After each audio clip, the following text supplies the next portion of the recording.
Hello, everyone, and welcome back. Gaming with Priesty, Newcastle Jets in the AFL Championship, and we open up today's episode with a derby of sorts against Middlesbrough at McDonald Jones Stadium, and early doors would take the lead through Adam Taggart. He's been really good for us this season after a bit of a slow start.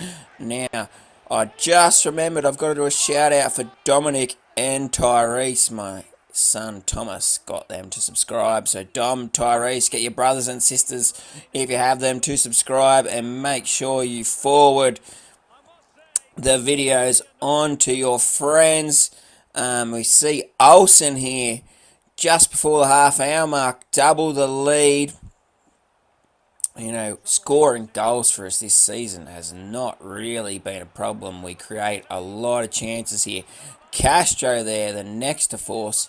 A good save from Joe Lumley in the Middlesbrough goal right on half time, but we would take a 2-0 lead into the second half. Not looking like we have any problems whatsoever. Castro early in the second half, storming into the box again, force another good save from Lumley, and 56 minutes into the game, Middlesbrough have done absolutely nothing. But we know in FIFA you can never switch off, and nice ball through, and all of a sudden Middlesbrough are back into the game here. And then they take the short corner, and luckily Lawrence Thomas sticks his left peg out and makes a really incredible save for us.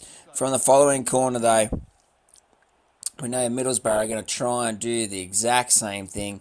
They work the ball around the box. Well, Thomas once again comes to our rescue, but Burrow, we just couldn't shake him off. They'd keep coming and coming, and Amiobi would score the equaliser with around 13 minutes remaining, guys. And that was a hard one to swallow, I got to admit. Like, we'd been up, we never really looked under any pressure whatsoever. And then all of a sudden, Borough are back in the game. And yeah, and to be honest, we probably only just held on for a draw there towards the end.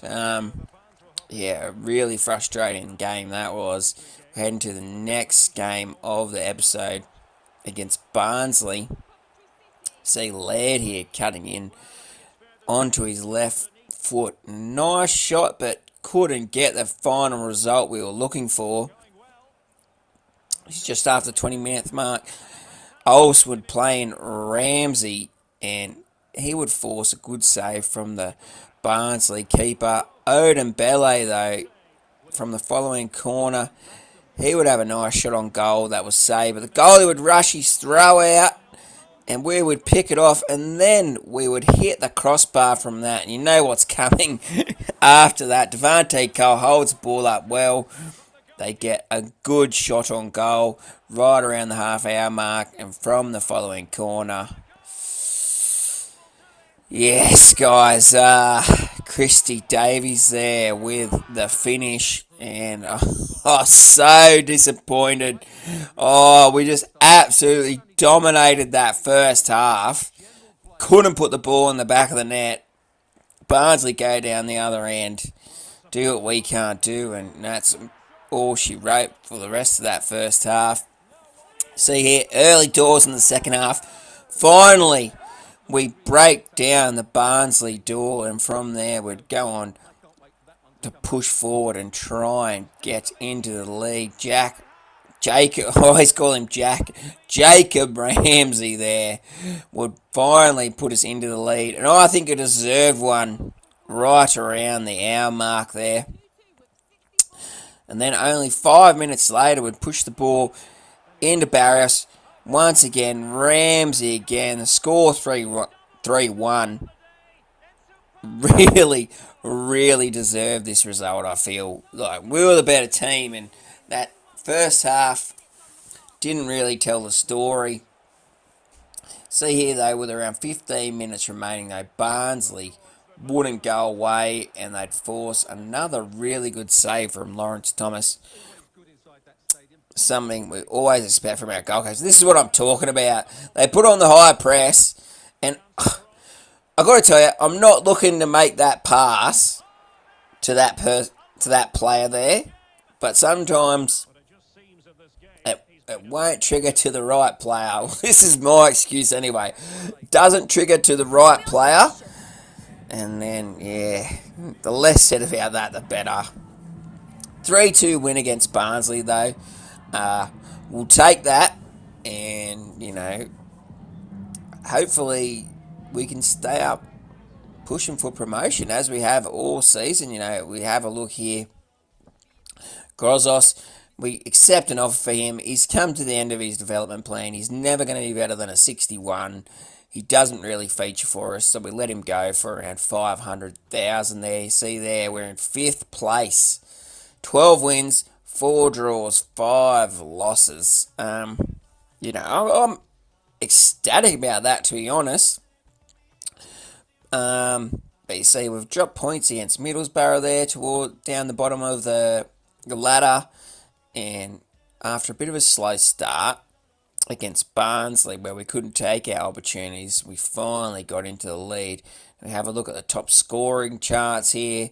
Also have a look at the assist leaders, and Barrios and Castro both right up at the top.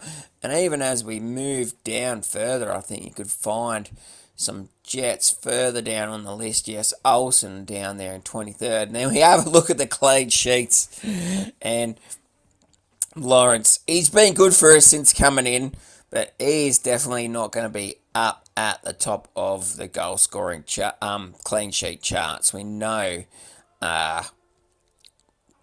just how difficult it is for us to keep clean sheet. Now we have a look here at the players here that only have around 7 months left on their contract.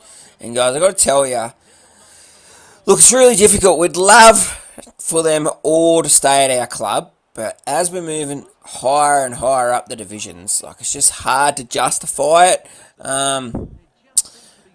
Especially, they're going to have some pretty serious wage demands, I would assume, now that we're in the championship. So my thoughts were, what I'll do is I'll see if they get any offers to move away from the club in the January transfer window, and if they do, I'll happily let them go, and then after that we could reassess. Someone like Hoffman or McGowan, they might decide to pull them up at the end of the season, hang up their boots, and if not, we might decide, if someone, say, like Jack Duncan can't get a contract somewhere else, we might just give him a contract just because we love the guy.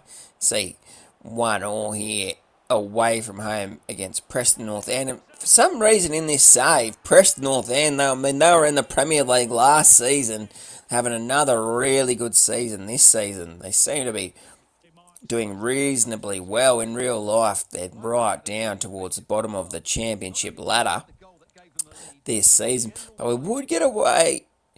I thought I was going to say, I got a bit ahead of myself there. I saw that. It was 2-1 at half time. I was about to say we would get away with a 2-1 win, but they just banged in a goal like that. It would seem that was a lie, Moripovic. Olsen there, check that out. Oh, the back heel for the finish with around 5 minutes remaining.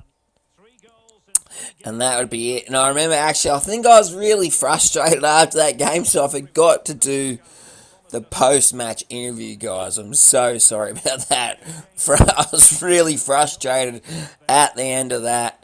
And, didn't do the post-match interview. But skip straight into the next game against Birmingham. The Blues, see here, get a shout for a penalty early into the game. It's hard to see it with the referee there in the way, but he sticks out his left hand, and it's a pretty obvious penalty. Taggart puts it away. Really solid performer for us so far this season, Taggart, which is a little bit surprising, but we'll happily take it here.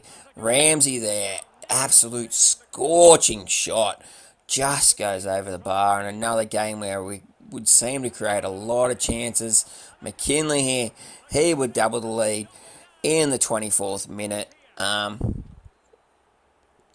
Yeah, like I said, we seem to create a hell of a lot of chances, but we just can't keep him out down the other end there.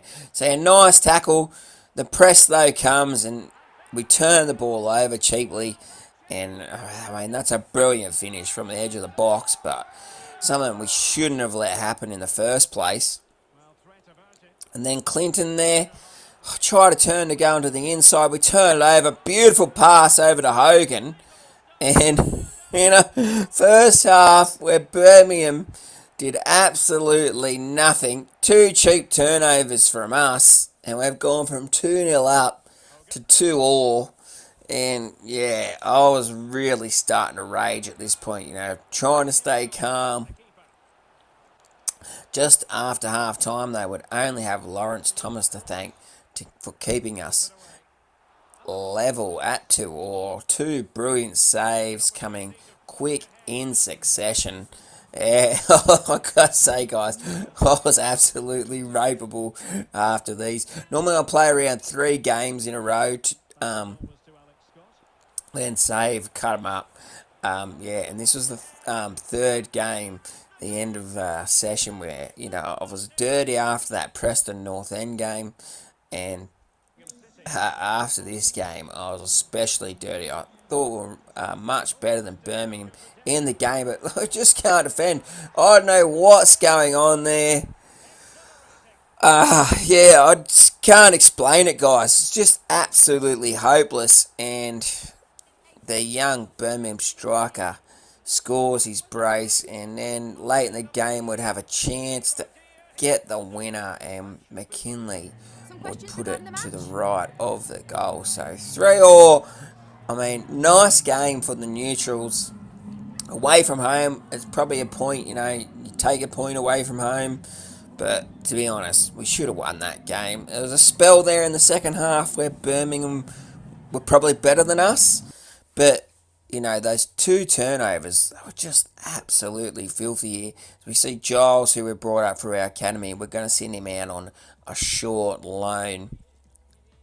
See if he can improve before coming back at the end of the season. And so Norwich are on top of the ladder. At the halfway mark through the season. We've actually dropped out of the promotion playoff spots. We're sitting in 7th. And that's a little bit disappointing. Yeah, you can see Taggart's up there on the goal scoring chart. So is Olsen. Castro even is quite high up on there. But yeah, it's disappointing that we've moved out of the promotion playoff spots. We know how well we're doing the assist leaders because, that's what we do. We score goals. We just can't keep them out down the other end, which is really, really frustrating, guys. Anyway, hope you guys enjoyed today's episode, and I'll see you guys next time.